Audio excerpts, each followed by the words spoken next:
Bonsoir, bande de fous! J'espère que vous êtes chauds car aujourd'hui, on s'intéresse à l'enfance avec notre hashtag si un jour. Une situation hypothétique, mais une seule réponse. Mais que répondrait votre entourage? Si vous voulez le savoir, révélons.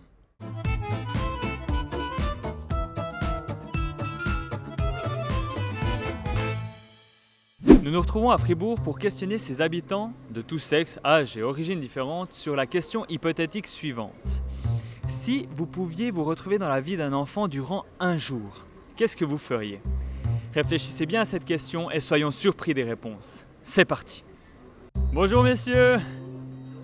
Je me présente, je m'appelle Cyril. Si vous deviez vous retrouver un jour dans la peau d'un enfant, qu'est-ce que vous feriez? Je suis un enfant de toute façon donc... Alors, un enfant beaucoup plus jeune. On va dire enfant 8 ans. 8 ans.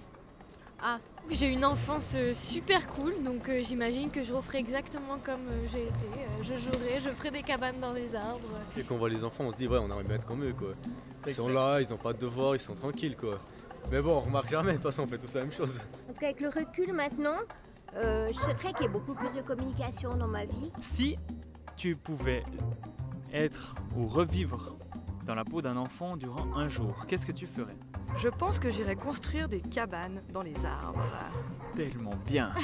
Ah, là, que des souvenirs j'imagine.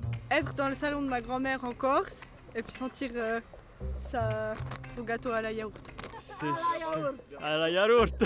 Et vous avez quel âge Adriana? Oh, Faut pas dire. bah c'est 63. Refaire la piscine de la maison avec mon frère. Quand je sortais dehors avec les amis que j'avais dans le quartier, et puis c'était le meilleur moment de mon enfance, donc voilà. Est-ce qu'on peut vous poser une petite question? Non. Si vous pouviez redevenir une enfant pour un jour, qu'est-ce que vous feriez? Je m'appelle Mohamed Abdelkader Ali. Je profiterai de me balader dans les champs, dans les forêts. Mais ça va, c'est Allah qui me donne. Moi, je te dis merci, shukran, c'est comme ça. J'écouterai moins mes parents en fait, oui. Respecter ma mère, mon père, donner les mains à ma maman, à mes parents. Pousser une poussette comme ça, c'est le kiff ça.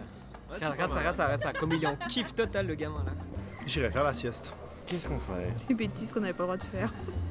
Tu ferais ça toi? 80% des interviewés ont parlé d'un souvenir de leur enfance, tandis que le 20% restant nous ont avoué qu'ils en auraient volontiers changé un élément. Intéressant, mais quels étaient ces souvenirs? Eh bien là encore, on va vous étonner.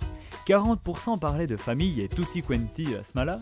Un petit 20% ont parlé de leurs amis, potos et copains. Mais là où les chiffres sont surprenants, c'est qu'il nous reste 40% qui recherchent à refaire une activité solitaire. Et en conclusion, il n'y a aucune différence de réponse entre sexes. Nous nous préoccupons donc de la même manière de notre propre poire, de nos amis et de nos familles, qu'on soit un homme ou une femme. Par contre, il y a 2 fois plus de femmes qui changeraient quelque chose dans leur enfance. Et si nous basculons dans la différence des âges, les personnes de plus de 40 ans sont les plus nombreuses à penser à un souvenir individuel. Les 18-40 ans, nous sommes beaucoup plus familiaux et finalement les moins de 18 ans sont beaucoup plus tournés vers les amis. Comme quoi, il y a une grande évolution d'intérêt durant l'âge. Je finirai cette conclusion par les 3 mots les plus dits durant l'interview qui sont profiter, jouer et insouciant. Et vous, quelle serait votre réponse? Vous pouvez me le dire en commentaire, réagir sur Twitter avec le hashtag si un jour ou continuer le débat sur Facebook et peut-être renverser la tendance.